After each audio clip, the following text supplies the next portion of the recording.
স্নাতকোত্তৰ মহলাৰ ছাত্ৰী ব্ৰহ্মপুৰৰ এগৰাকী ৬৮ বছৰীয়া আইতা জীৱনৰ শিক্ষাৰ শেষ নাই শিক্ষা গ্ৰহণৰ বাবে বয়স হেঙাৰ যে নহয় তাক আকৌ এবাৰ প্ৰমাণ কৰি দেখুৱালে ব্ৰহ্মপুৰৰ এগৰাকী আইতাই অৱসৰৰ পাছতো হাতত কিতাপ বহি লৈ নিয়মীয়া ছাত্ৰী হিচাপে কলেজলৈ অহা যোৱা কৰা আইতাগৰাকী শিক্ষা অন্বেষক ছাত্ৰ ছাত্ৰীৰ বাবে এতিয়া যেন এক আদৰ্শ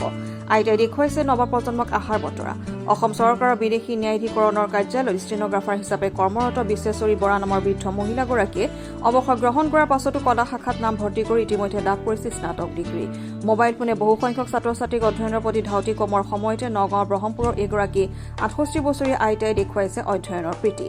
বিজ্ঞান শাখাত স্নাতক ডিগ্ৰী লাভ কৰি শ্ৰীমন্ত শংকৰ মিছনত কৰ্মজীৱন আৰম্ভ কৰিছিল মহিলাগৰাকীয়ে তাৰ পাছত বিদেশী ন্যায়াধিকৰণৰ কাৰ্যালয়ত ষ্টেনগ্ৰাফাৰ হিচাপে যোগদান কৰে কিতাপ পঢ়ি ভাল পোৱা আৰু কিতাপকে প্ৰকৃত বন্ধুৰূপে গ্ৰহণ কৰা বৃদ্ধ মহিলাগৰাকীয়ে চাকৰি জীৱনৰ পৰা অৱসৰ গ্ৰহণ কৰাৰ পাছত পুনৰ মন মেলিলে কলা শাখাত স্নাতক ডিগ্ৰী গ্ৰহণ কৰিবলৈ আজৰি সময়ত স্বামী আৰু বৰজীয়ৰী আৰ্থৰ কিতাপ পত্ৰবোৰ লিৰিকি বিদাৰি থাকি ভাল পোৱা আই আৰু কিতাপৰ গোন্ধে আকৃষ্ট কৰা আইতাই অৱশেষত ঘৰৰ অগোচৰে কলেজত নামভৰ্তি কৰিলে আৰু শিক্ষাৰ্থীৰে উত্তীৰ্ণ হৈ এবাৰ নামভৰ্তি কৰিছে স্নাতকোত্তৰ মহলাত অসমীয়া বিষয়ত স্নাতকোত্তৰ ডিগ্ৰী গ্ৰহণ কৰাৰ পাছতো জীৱনৰ শেষ সময়লৈকে অধ্যয়ন কৰি যোৱাৰ আশাগৰ মহিলাগৰাকীৰ আপোনাৰ নামটো কি মোৰ নাম বিশ্বেশ্বৰী খাটনিয়া হয় আপুনি বৰ্তমান কি কৰি আছে বৰ্তমান মই এমএ পঢ়ি আছো এমএ পঢ়ি আছে ক'ত পঢ়িছে কৃষ্ণকান্ত সন্দিকৈ মুক্ত বিশ্ববিদ্যালয় পঢ়ি আছো হয় ইয়াৰ আগতে আপুনি কি কৰিছিল ইয়াৰ আগতে মই বিদেশী ন্যায়াধিকৰণ অফিচত ষ্টেনগ্ৰাফাৰ কৰি আছিলো তাৰপিছতে ৰিটায়াৰ হ'লো 16 চনত ৰিটায়াৰ হোৱাৰ পিছত ভাবিলো মইনো কি কৰিম গতিকে মই তাতে এডমিশ্যনটো ল'লো সময়খিনিতো পাৰ হ'ব লাগিব আৰু মই মানে মিষ্টাৰৰ আগতে হিষ্ট্ৰী মেজৰ আছিলে হিষ্ট্ৰী কিতাপবিলাকো পঢ়ি চালো আৰু ছোৱালী এজনী ল পঢ়িছিলে তাহাঁতক পঢ়াই থাকোঁ সেয়াও পঢ়িবলৈ মন যায় বস্তুটো কেনেকুৱা তাৰপিছতে এজনী চায়েন্স আছিলে তাইৰ চায়েন্সখিনিও মই পঢ়ি চাওঁ শিকাওঁ তাৰপিছতে ভাবিলোঁ এনেকৈ থকাতকৈ এনেই ঘৰত থাকিনো কি কৰিম মই এডমিশ্যনটো লৈ লওঁ তাৰপিছত পঢ়িব মন গ'ল হয় আপোনাৰ এতিয়া শিক্ষাগত অৰ্হতা কি আছিলে চাকৰি আগতে মই BSc পঢ়িছিলোঁ নগাঁও মহাবিদ্যালয় আপুনি ক'ৰ পৰা শিক্ষা আৰম্ভ কৰিছিলে মই প্ৰথম প্ৰাইমেৰী স্কুল পঢ়িছোঁ আমলাপতি বালিকা বিদ্যালয়ৰ পৰা তাত মানে মই পাছ কৰি পেলাই তেতিয়া নগাঁও গভৰ্ণমেণ্ট গাৰ্লছ হায়াৰ ছেকেণ্ডেৰীৰ পৰা হায়াৰ ছেকেণ্ডেৰীত এডমিশ্যন ল'লোঁ তাৰপৰা পাছ কৰি পেলাই 74ত পাছ কৰিছোঁ পাছ কৰি পেলাই তেতিয়া নগাঁৱত এডমিশ্যন লৈছোঁ নগাঁৱৰ পৰা ওলাই পেলাই মই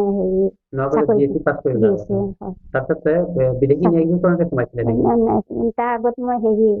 টাউন কমিশ্যনত চাকৰি কৰিছিলোঁ বৰ্তমান মোৰ 68 আপুনি নতুন প্ৰজন্মক কি আহ্বান জনাব মই নতুন প্ৰজন্মক আহ্বান জনাওঁ যে শিক্ষাতকৈ ডাঙৰ বস্তু একো নাই আৰু মানে এটা কথা হ'ল কি শিক্ষা নহ'লে পৃথিৱীত একো কাম নহয় আনকি নিজৰ ল'ৰা ছোৱালীকেইটাক পঢ়াবলৈ হ'লে শিক্ষাটো লাগে সেইকাৰণে শিক্ষা অতি গুৰুত্বপূৰ্ণ আপোনাৰ পত্নী শেহতীয়াকৈ ৰিটায়াৰমেণ্টৰ পিছত পঢ়া শুনা কৰিছে হয় কি ক'ব তেওঁ প্ৰথমতেতো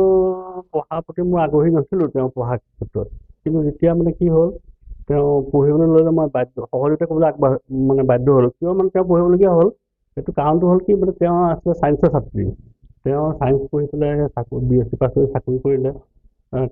দুটা চাকৰিয়ে কৰিলে বাৰু তথাপিও শেষত চাকৰি কৰি 16 চনৰ এপ্ৰিল মাহত তেওঁ চাকৰি শেষ কৰিলে শেষ কৰাৰ পিছত তেওঁ ঘৰত মানে বেলেগ মানুহৰ ঘৰলৈ ইঘৰ সিঘৰলৈ নাযায় তেওঁ সেই কিতাপ পত্ৰবিলাককে লিখি মেলি থাকে মানে কি আমাৰ ঘৰত আমি চাৰিজন প্ৰাণীৰ ভিতৰত দুজন মানে ছায়েন্সৰ দুজন আৰ্টছৰ ময়ে ডাঙৰ ছোৱালীজনীয়ে আৰ্টছৰ আৰু সৰু ছোৱালীজনীয়ে মাকে ছায়েন্সৰ সিহঁতৰ ছায়েন্স জানেই যে আৰ্টছতনো কি আছে গতিকে সেই আৰ্টছৰ কিতাপখিনি মানে পঢ়িবলৈ লৈ তেওঁ সেই আৰ্টছৰ কিতাপৰ প্ৰতি আকৰ্ষিত হৈ পেলাই তেওঁ মানে আৰ্টছত মানে মুক্ত বিশ্ববিদ্যালয়ত তেওঁ গৈ পেলাই মানে এডমিশ্যন ল'লে এডমিশ্যন লৈ পঢ়াৰ ক্ষেত্ৰত পঢ়ি আছে কেতিয়াবা মোৰ লগত অকণমান সেই পঢ়া লৈ পেলাই ভাত বনোৱালৈ অকণ লাগে তথাপিও সেইটো আৰু মই সহ্য কৰি পেলাই পঢ়িবলৈকে তেওঁক দিলোঁ তেওঁ পঢ়ক আৰু মনৰ যিটো আশা কৰিছে বাঞ্ছা কৰিছে সহযোগিতা আগবঢ়াইছোঁ আৰু সেইমতে তেওঁ আগবাঢ়ি গৈ পেলাই মানে কি তাৰ মাজতে আকৌ কি হ'ল 19ত সৰু ছোৱালী বিয়া দিবলগীয়া হ'ল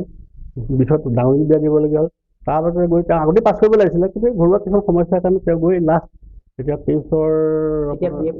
পাছ কৰিয়ে এডমিশ্যন লৈছে আৰু